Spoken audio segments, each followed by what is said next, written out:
Okay, welcome everyone. It is my pleasure to introduce Dr. Bill Myers as the ASA Georgia chapter winter lecture speaker in 2020. In fact, today only I received an email from the ASA section of Physical and Engineering Sciences mentioning this. Bill was one of the SPAIG awardee this year. So Bill is very involved with American Statistical Association, and he is a principal statistician at the Proctor and Gamble company, where he worked with engineers and scientists to solve complex problems for many P&G billion-dollar brands for more than 25 years. His research interests include design of experiments, statistical modeling, data mining and machine learning, design and analysis of computer experiments, and statistical process control. So before we request him to deliver the lecture, we have a plaque for him as a token of our appreciation. I will mail it to him later, but Bill, here it is. Thank you, The floor is yours. All right, so let me go ahead and share. And let's make sure. Can everybody see the slides? The title slide? Yes. Good. All right. Let me go ahead and. So Abdi, thank you for the invitation to present at this ASA Georgia Chapter Winter Lecture Series. And the title of the talk is Robust Experimental Designs for Model Calibration. And currently it is under revision in the Journal of Quality Technology. And I also want to acknowledge our colleagues at Georgia Tech, Arvind Krishna, who I think is actually on the call or on the line. And he's the graduate student who really led a lot of this work, as well as his advisor, Roshan Joseph. So they deserve a lot of the credit. Also some colleague at Proctor and Gamble, William Brenneman, and a former colleague of mine at Proctor and Gamble, Sean Baugh, who's actually now at LinkedIn. So here's sort of an outline of the talk. I'm going to provide some introduction, and I'm going to assume that some of you listening to the presentation maybe aren't real familiar with computer models or computer simulations or even computer experiments. So I'm going to provide a little bit of background, not a lot, but just a little bit of background. Then I'm going to get into the methodology. And then I'm going to share some results of some real data related to a first principle model at Procter & Gamble, and then finish up with a summary and some concluding remarks. And Abide, I'll just leave it up to you. I'm happy to answer questions during. There certainly will be time at the end also. So I'll leave it up to you if you have any burning questions. So as far as an introduction, at Procter & Gamble, as well as many other companies, we develop and utilize computer models and computer simulations in all areas of research and development. And in product design, here's an example of one, as you see here. Maybe we're designing a new razor, and what we want to be able to do is better understand the force and the irritation on the skin. So you see the razor here, and you see, the different colors represent the different kinds of force and irritation on the skin. So we will often model that. A second example would be, which actually motivated this research, is trying to understand product separation of our formulated product. And this is actually for shampoo. And I'll introduce this again later when I talk about more of the motivation of the research. Also in package design, okay? So this would be an example of like injection molding that you see here, where we're trying to better understand like plastic distribution or thickness across the bottle, like our Tide bottle or any of our shampoo bottles. And we want to be able to understand how the different process parameters or process variables in the injection molding process impact sort of the plastic distribution across the bottle.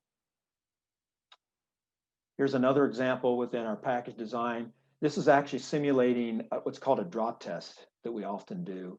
And this drop test is actually used to ensure that do we have strong enough bottles that don't have stress cracks. For example, if a consumer, let's say, drops it from their kitchen counter. And so what you're seeing at the top is the actual simulation, and the bottom is actually a physical test of the exact same simulation. Process design is also an area where we do a lot of computer models. The first is a filling process. So this might not be obvious to you. The image is a little fuzzy, but at the top, this is actually the filling for our manufacturing line for our Crest toothpaste. So we're actually filling the tubes and then sealing them. And what you're seeing at the bottom is actually the animation of a tube getting moved with a puck to the point where it's actually going to get filled rather with toothpaste and then sealed. Another example is with computational fluid dynamics. This is more in the mixing within our tanks as far as our formulated products. It could be for our laundry business or maybe our shampoo business. And in this case, we're trying to understand and be sure that we have homogeneous solutions of our liquid products before they're filled in the packages of the bottles. So then the question is, so why are these computer models and simulations so important? We often need to make design decisions or choices early on about our products, our packages, or our processes. So, we don't have the luxury to develop like physical prototypes or doing lots of extensive physical testing. Because a lot of this physical testing and developing prototypes is very expensive and can be very time consuming. So that's why we often rely on first principle models or simulations in order to answer a lot of the early design questions in the research and development steps. All right, so now let me give you the example that really motivated this research. And hopefully you can see the pointer here.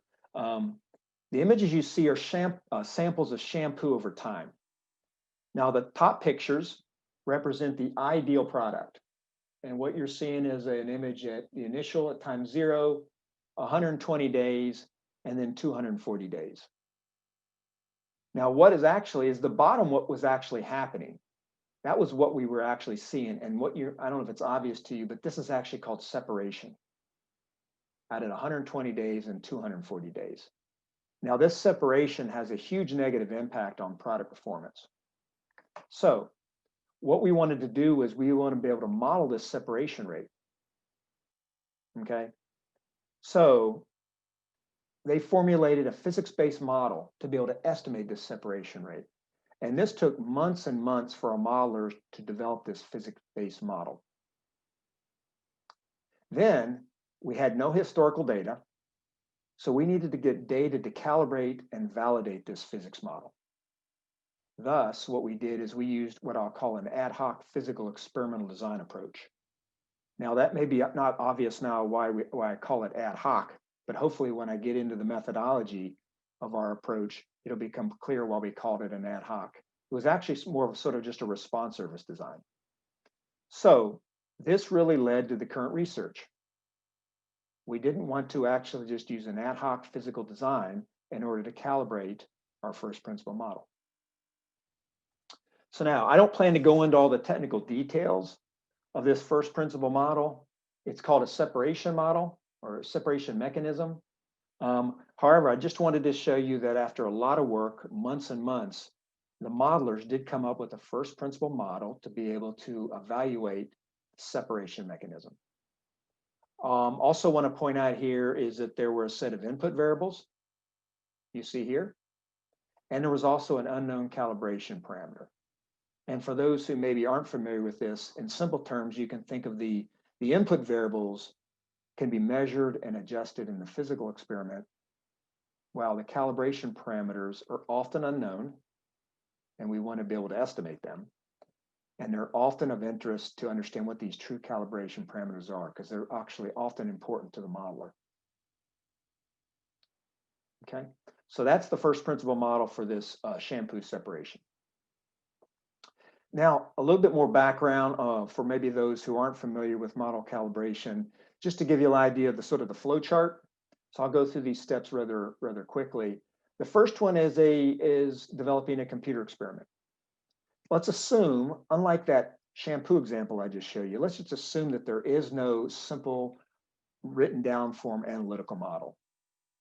So what we'll often do is start with a computer experiment. Again, designing, telling the simulator, those who develop the simulation, where to run the simulation. And then in step 2, we're going to build a surrogate model. And we hope that it emulates the simulation. So then in step 3, we're going to evaluate how good is this surrogate model? How well does it emulate the computer simulation? Okay, and if it doesn't, then we do a reloop. However, if we have an analytical model, like I did in the shampoo example, then we can really skip steps 1 through 3. And then that leads us to step 4, which is the physical experiment, which is what we're going to be focusing on today. And we're going to develop the physical experiment because we want to be able to collect the data in order to calibrate and validate our first principal model. Or it could be maybe a surrogate model. Okay. Then step 5 there is actually the calibration process, where we're going to do the calibration. And if the calibrated model is good enough, then we can say we've stopped. If not, then we have to reloop and start over again and make some adjustments.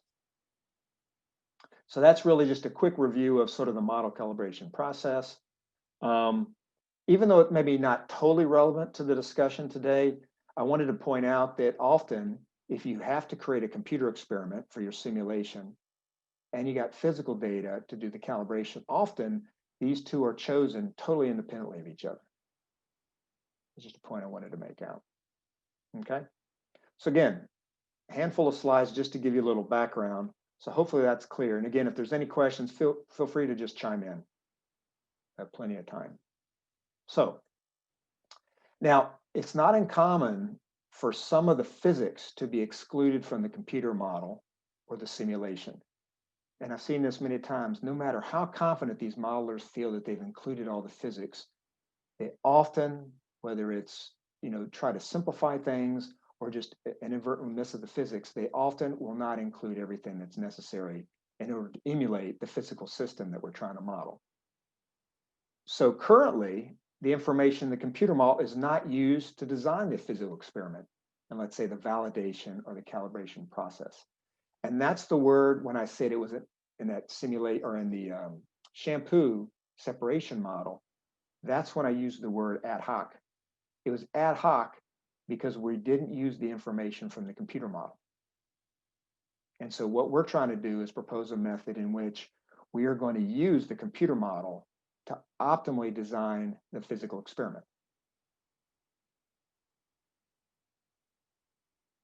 So now I'm going to just give you some literature, a literature review on a few things. Now, some literature does exist on nonlinear optimal designs that does use the information in the computer model in order to be able to obtain an optimal design for the physical experiment. And you see some of these references here. However, what I want to point out is these approaches that I've referenced here ignore any potential model discrepancy. Okay? Meaning discrepancy, meaning the computer model doesn't accurately emulate the real physical system that we're modeling. So equation 1 here reflects that relationship, right?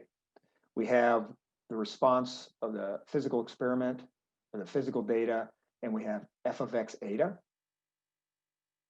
which could be our first principal model, which consists of x, which could be those control or input variables, and eta would be the calibration parameters. This could also be a surrogate model from a computer experiment. And then we have epsilon, which is the noise that we have. And our objective is to create a design that also not only accounts for the model, but also accounts for potential model discrepancy.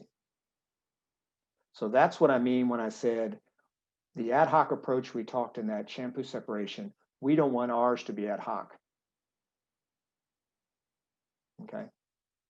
We want to make sure it accounts both for the information in the computer model as well as accounting for potential model discrepancy. Questions at this point? Any questions at all? Everybody okay? All right. So here's a quick literature review of model calibration. I mean, when you talk about model calibration, you obviously got to start with the pioneering work of Kennedy and O'Hagan, where they address model discrepancy within a Bayesian framework, which you see in equation 2. So again, you have your physical data. You again then have your first principle model, we'll say here, which is again a function of x and eta.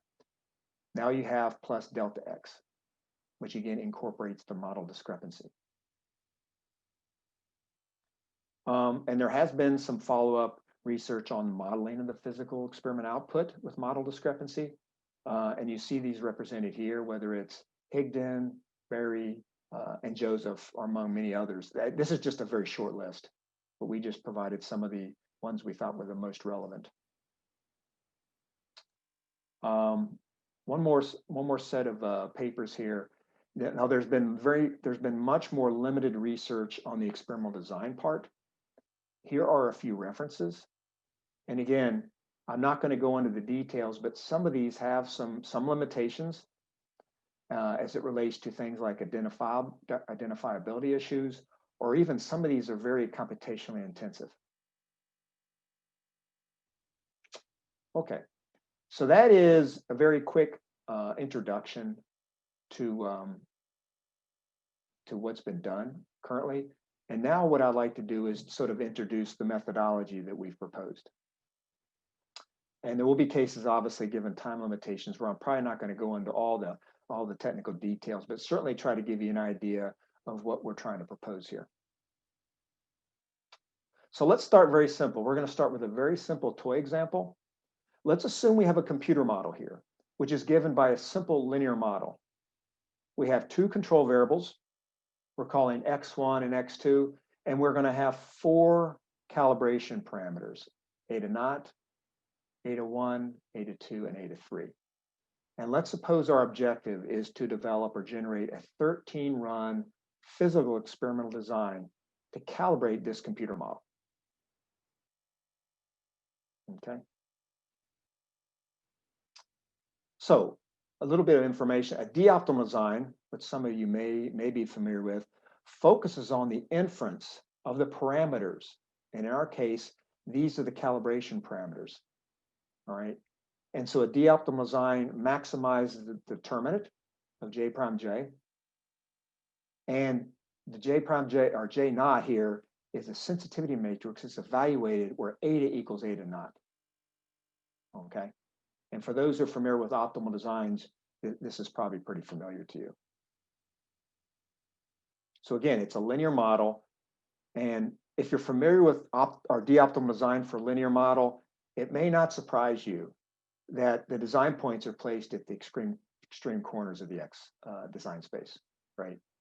We've got them in each of the 4 corners here, and that's optimal to be able to estimate those 4 calibration parameters.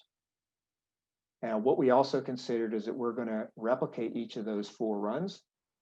So now at this point, we have used 8 of our allotted 13 experimental runs. Okay. Now what we're going to do is suspect maybe that there's a discrepancy in the computer model. So now, as opposed to just having f of x eta, we're going to incorporate delta x. Again, we're not trying to just have an optimal design for a nonlinear model, or I'm sorry, in a linear model.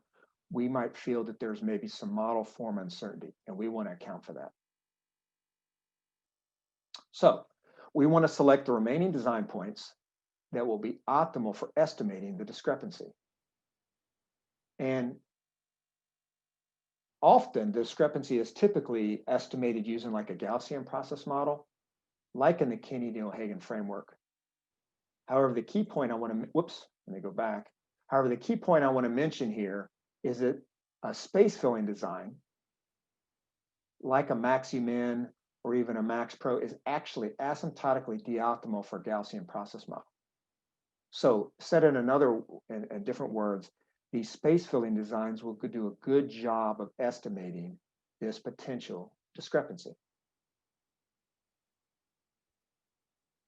So our final design, again, for estimating ADA in a computer model based on the de-optimal design, we're going to union that with a D sub delta. So these additional 5 points will provide coverage over the entire design space in order to estimate the model discrepancy. And so our final design looks like this. Again, we have the initial 2 squared factorial, which is replicated, which again is doing the best job of estimating our 4 calibration parameters. And then we have this max pro, which is again space filling, in order to be able to account for and estimate our model discrepancy. So again, this is a robust model with 13 runs for estimating the linear model in these 2 parameters. Okay. Now what I'd like to do is consider a slightly more complicated toy example. This is now a nonlinear model that you see here. Suppose this is our computer model. We have 2 control variables, x1 and x2, and we have a single calibration parameter, eta. Now let's assume our objective here is to develop an 8-run physical experiment design to calibrate the computer model. Now, what we're going to assume initially is we're going to assume we know the calibration parameter. We're going to assume eta equals 0.5.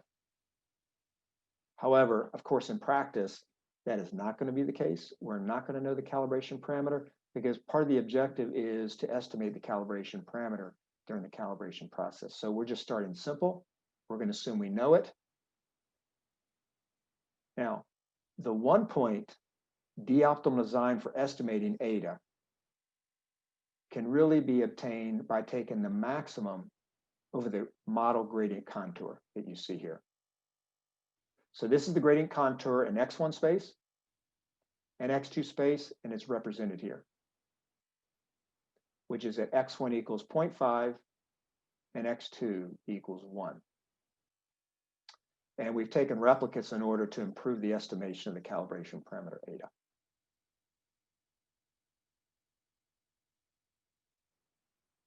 Now let's suppose consider discrepancy. Now we're first going to consider linear discrepancy in the model.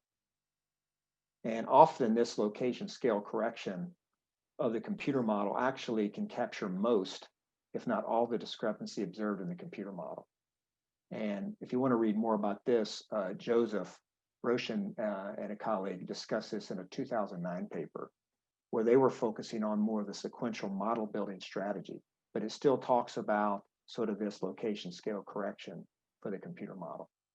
And so here are the new beta naught and beta 1. Those are the 2 parameters we have to be able to estimate. And those can be estimated best if they are put at the minimum and maximum value of the computer model, which we're talking about right here.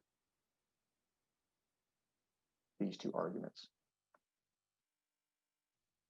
So now let me take the original 2 design points, or 1 design point that was replicated. Here are the 2 additional points we have. And as you see them, these are the 2 plus signs. Again, what they are the optimal points for estimating the location scale correction, along with our 2 reps that we got here for estimating eta. So we can actually call this the location scale corrected de-optimal design.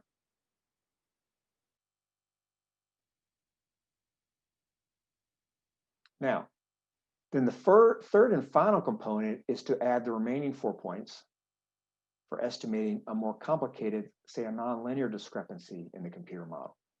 And as I mentioned earlier, this is done through a space filling design. And in this case, we have several choices, but we specified or used the Max Pro design. So here at the end is our completed design. This is an 8-run, robust experimental design over the computer model contour that you see here. Again, we balanced the ability to be able to estimate eta, our calibration parameter. We'd be able to account for both linear and nonlinear discrepancy of the computer model.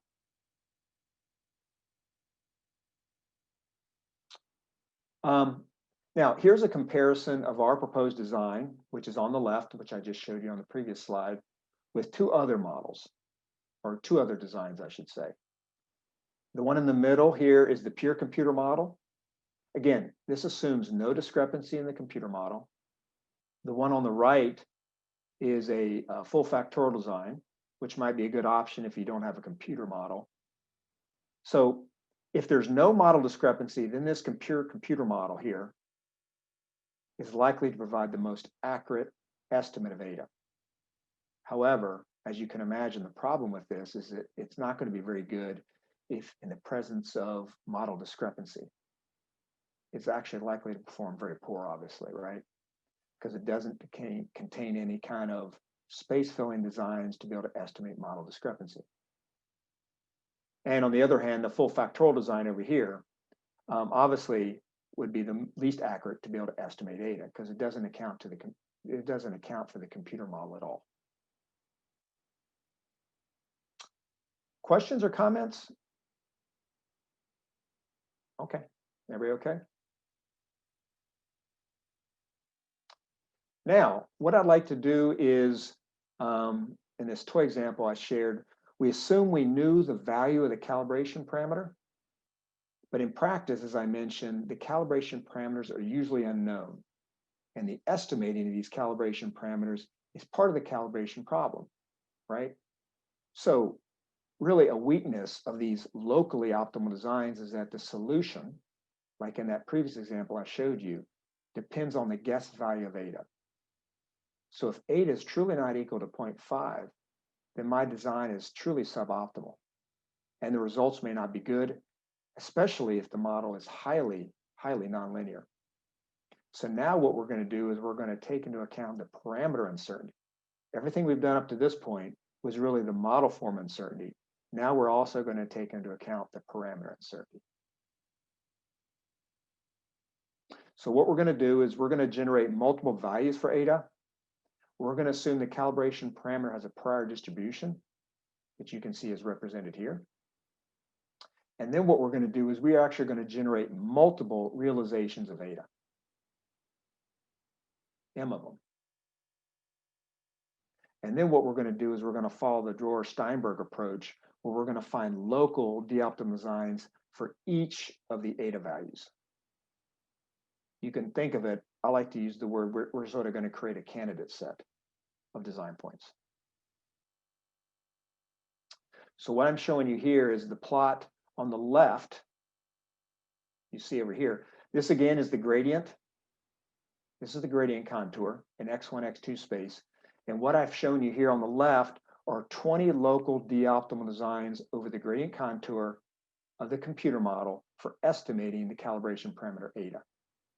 And what you should notice, unlike when we didn't account for parameter uncertainty, you can see there's a dispersed points here, which really reflect the uncertainty in the calibration parameter. So we're taking that into account. The plot on the right, again, is the contour of the computer model.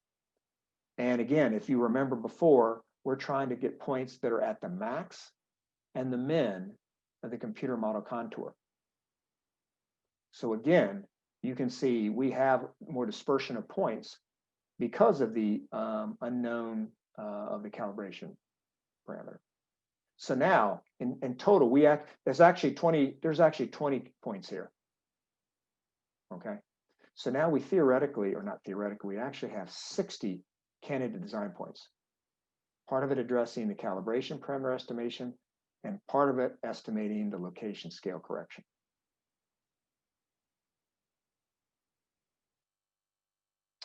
Now what we're going to use support points that Mock and Joseph proposed in this 2018 paper down here. All right. So what we're going to do is we are going to select 2 points from the local d-optimal design candidate set, and 1 point, which is represented here. And then we're going to also select 1 point for each of the max and the min. So now we've chosen 4 design points, which again, we've accounted both for model form uncertainty and the parameter uncertainty. Then we're going to do the same thing we did before. We're going to augment it with the space filling design points using the Max Pro. So now what you see here is the 8-run robust experimental design, again, that balances estimation of the calibration parameter, estimation of the 2 parameters for the location scale, beta naught and beta 1, and the potentially more complicated nonlinear discrepancy. Well, at this point, it's accounting for the model form uncertainty and the parameter uncertainty in the calibration parameter. Now, the last thing I want to do is, this is the last twist to the problem, is we've assumed up to this point that the function f of x eta is an easy to evaluate model that we can, just like the example I was showing you in that shampoo example, we can analytically write it down. However, if you remember the flow chart, often it's not easy to write the analytical form of the model, and you have to have a complex computer simulation to be able to create a surrogate model. And I would say, in my experience, I encounter that a lot more where I have to build surrogate models than actually have an analytical model on like a piece of paper, right? So in these situations, we'll run a computer experiment, which is really, for those who aren't familiar, is really a design experiment with a computer simulation in order to come up with a surrogate model. And the goal is that the surrogate model hopefully emulates the simulation. And often these surrogate models are built through a Gaussian process model. So in this case, we have a surrogate model uncertainty that we want to account for. So this should look similar to what I was showing you before, but what you'll notice is that the points are even much more dispersed in the estimation of eta. Because I have a third component of uncertainty here, I got the surrogate model I got to account for. And then when I come over here, in order to get the max and the min, again, is to estimate beta naught and beta 1, again, I have more dispersion of the points because of the uncertainty in the surrogate model.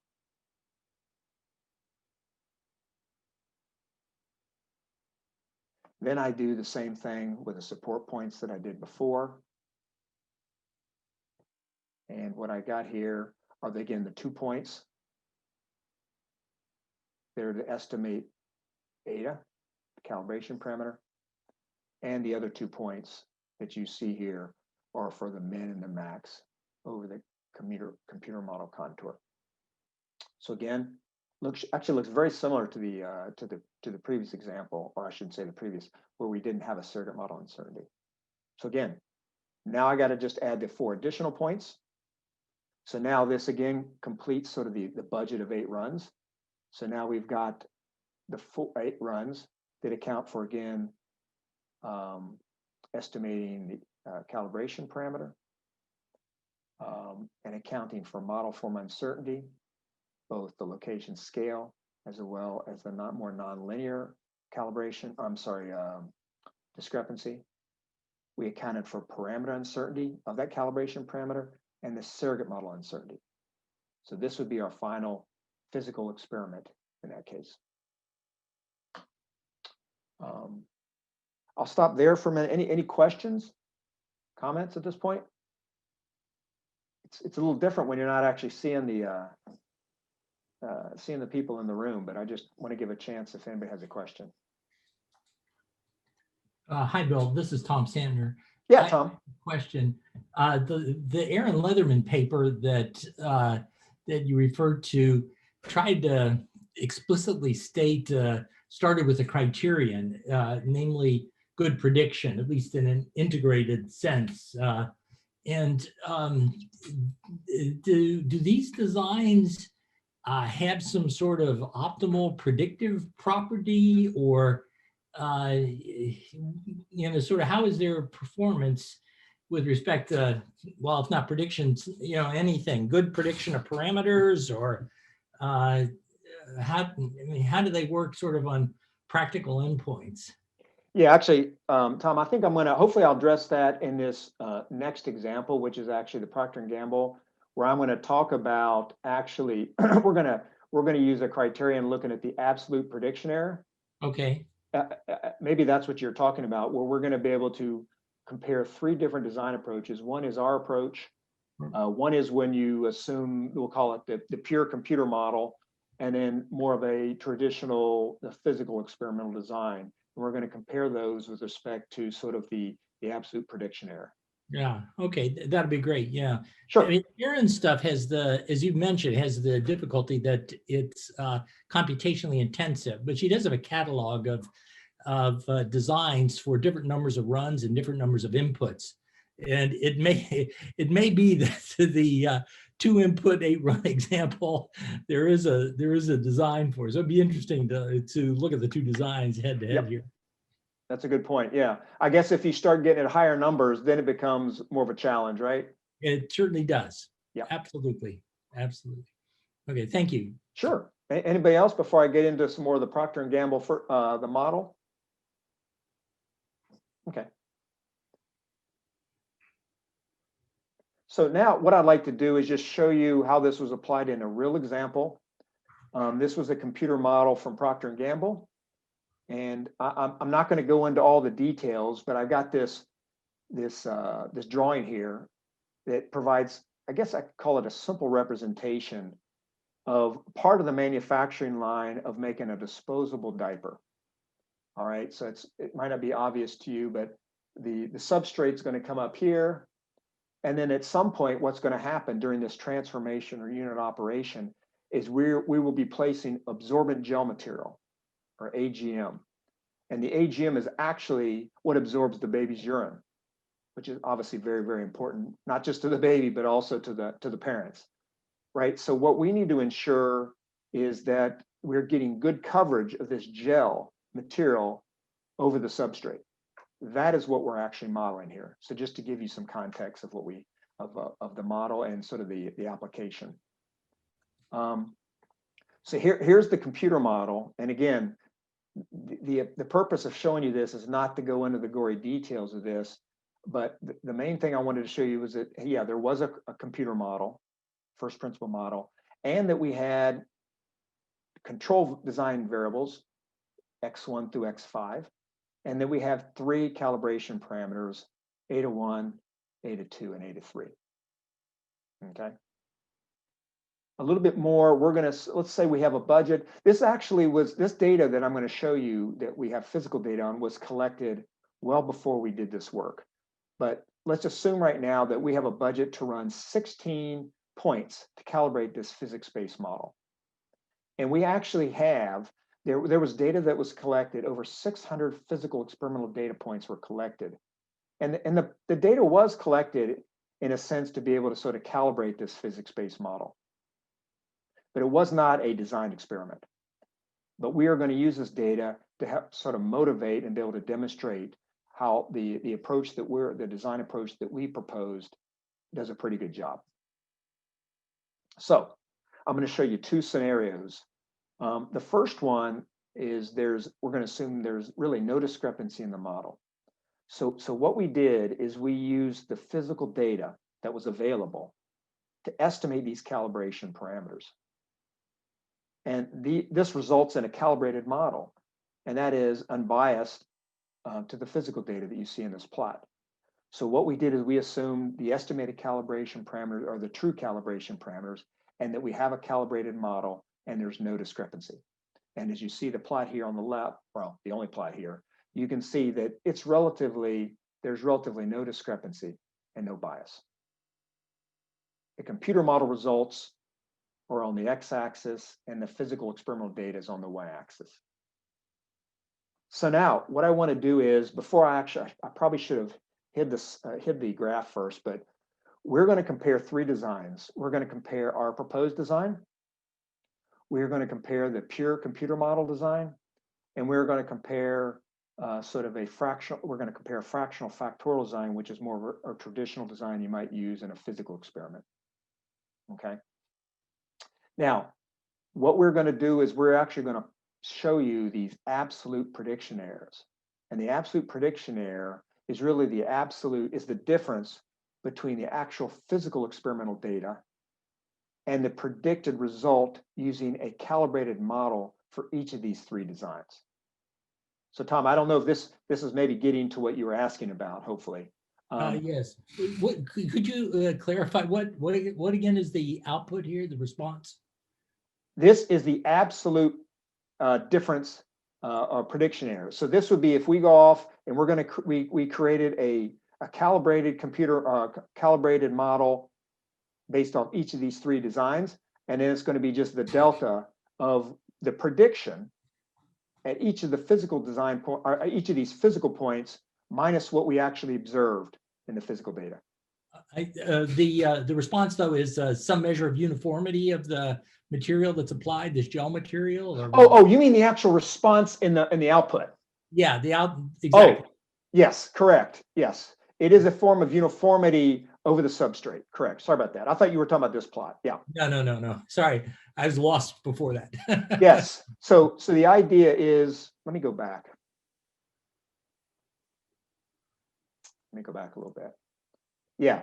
So this is really creating sort of, you're thinking of uniformity because we want to make sure we're getting uniformity. These are like little, I don't know if some of you, if you've had infants, or maybe it's been a long time, if you've ever by mistake ripped the diaper, you have these little pellets that come flying out. That's the gel material that we're talking about. And we're trying to make sure that it is uniformly across the substrate. And then when you have an actual diaper, you're going to get good absorption of the urine.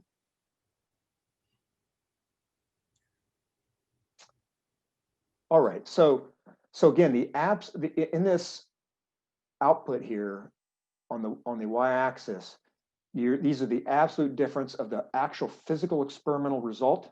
We had over 600, and the predictor result using the calibrated model for each of the designs, that being our proposed design approach that I've laid out, the pure computer model, and then a fractional factorial design.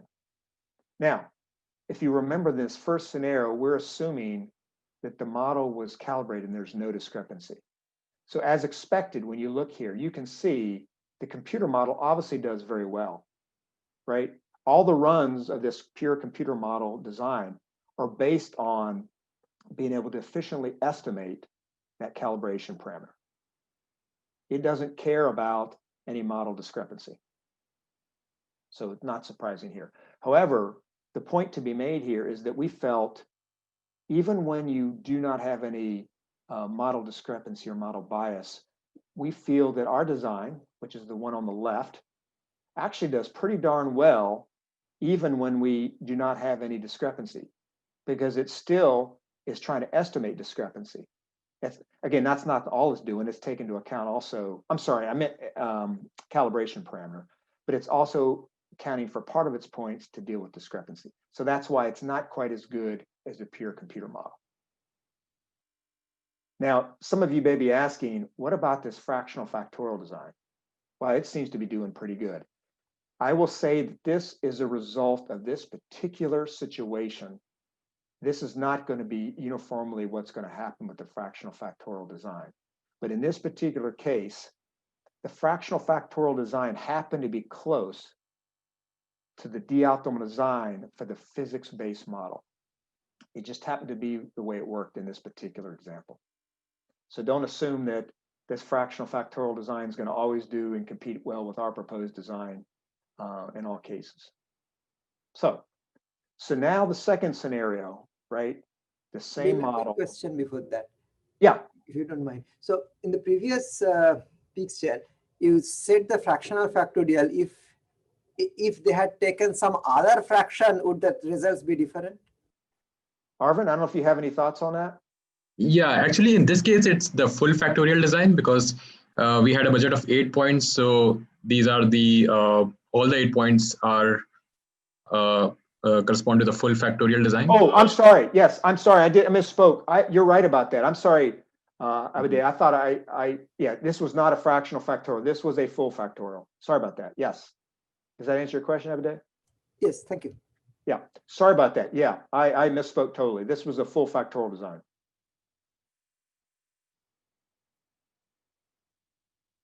So again, now we have discrepancy in the computer model. And as you can see here, in this case, the computer model actually provides results that are larger than the true physical data. So now what I've got here again is the same kind of plot where we're plotting the absolute prediction error for all of the 600 plus physical data points that we had. And what you're seeing here is that our newly proposed design has the least prediction error, which again shows that it provides the most accurately calibrated model. Now, not surprisingly, the computer model, not surprisingly, does poorly, right? Because again, all of its points were dedicated to estimating the calibration parameter. It did not address at all the discrepancy. However, you can see here the full factorial design is sort of intermediate between the two. But the point here was to make that our design in the first scenario, when you have a calibrated model and no discrepancy, our model does, or our approach does pretty well. And then even more, it's very robust when we do have discrepancy, because again, it's accounting not only for the estimating of the calibration parameter, but it's accounting for different forms of discrepancy, which makes it robust. Okay. And now just some concluding remarks. We have developed a method that uses the information provided by the computer model, again, in order to find an optimal design for performing physical experiments. However, as we know, and as I've seen in many cases at Proctor and Gamble, no matter how hard the modeler works, their computer models often are susceptible to discrepancy, where they have somehow ignored the physics, or maybe they just tried to simplify things a little bit in order to try to make it simpler. And by doing that, they have created a discrepancy between what their model provides and the physical experiment. And so this design strategy augments the optimal designs with space filling designs, which we think is critical in order to sort of be like an insurance policy for that model discrepancy. And these space filling design points, as I mentioned, are better for estimating the discrepancy. And finally, as the optimal design is a subset of our proposed design, really the loss of efficiency in the case of a perfect computer model we feel is minimal, as I showed you in that first scenario. And thus we can claim our designs will be model robust in the case when we have misspecified the model and there is some true discrepancy that the modelers did not account for. So I'll go ahead and stop here and see if there's any other questions, comments, or adds.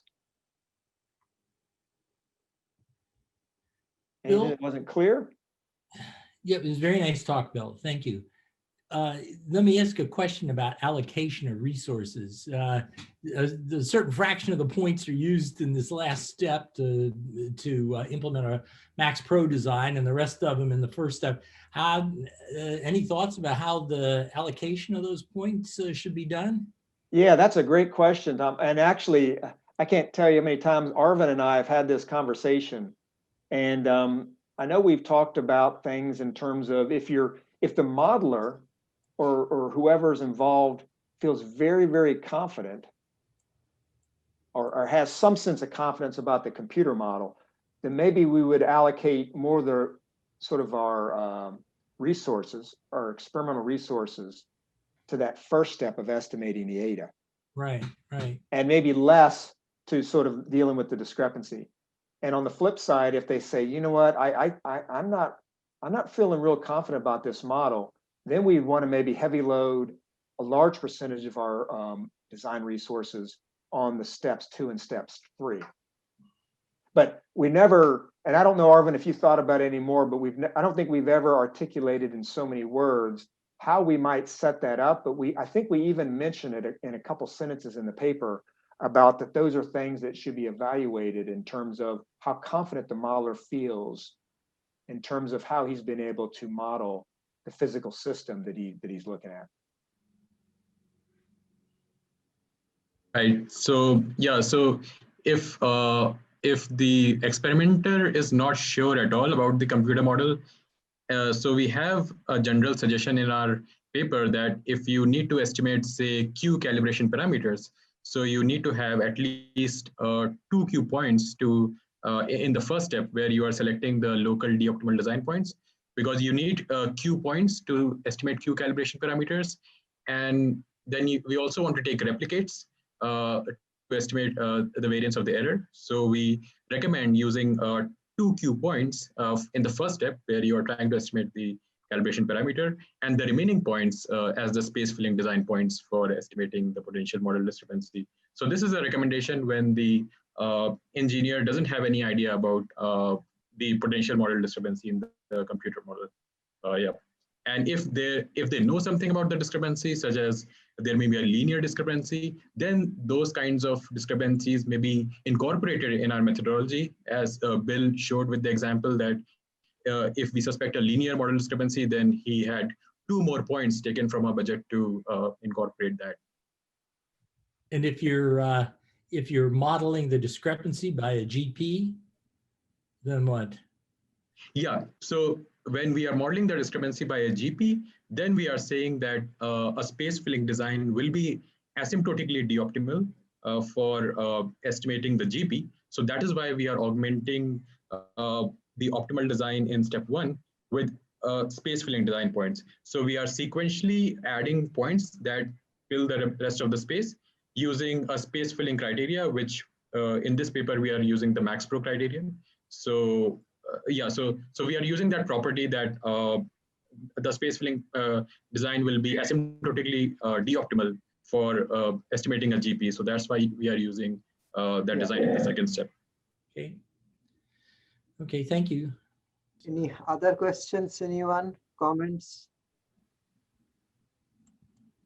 So hopefully you have a sense of, for those who weren't maybe familiar with some of this topic, is at the very beginning when I mentioned the word sort of an ad hoc design experiment that we did in that shampoo separation example, it wasn't ad hoc in it was like a response surface design, but again, ad hoc in a sense that we didn't use any of the information from the computer model, and we certainly didn't account for any kind of model discrepancy. So that's what we were using the word ad hoc. That's the term we were calling it. Right. Okay. Let me add a vote of thanks to University of Georgia and Abu for organizing this, as well as to the speakers for the nice talk. Thank you very much. Yeah. Thank you, everybody. Thanks for your attention.